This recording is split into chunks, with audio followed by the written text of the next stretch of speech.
BTC union leaders saying they have advised members not to participate in the new enhanced early retirement program, saying they do not support it. They say a trade dispute has been filed, and they claim the package is not a good one, as suggested by management. Union bosses Ricardo Thompson and Dino Roll also claim that BTC approached them about the plan, but it was not discussed. However, they say management felt because it's voluntary, they could make the offer to employees. We find it discriminatory because first, we have in place a voluntary separation package, even in our industrial agreement. We also have in our industrial agreement room for redundancy clause. And here it is, they crafted some enhanced early retirement plan.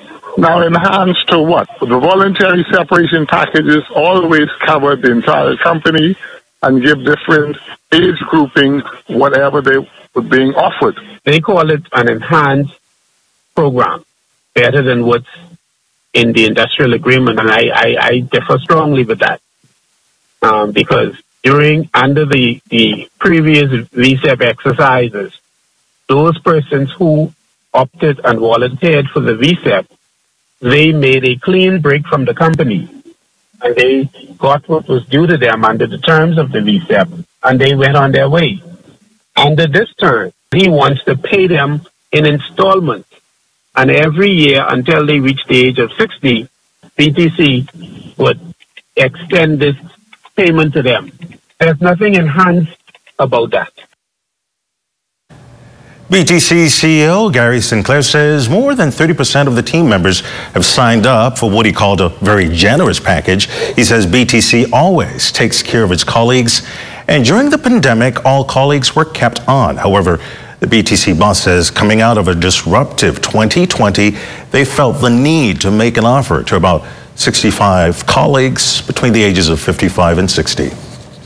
Obviously, before we launched the plan, we discussed it with our union partners, as we always do. But there were a couple of, we think, mitigating circumstances that, didn't require a sort of absolute and normal negotiation and agreement and sign-off process. The fact that it was voluntary, so colleagues could either take it or leave it.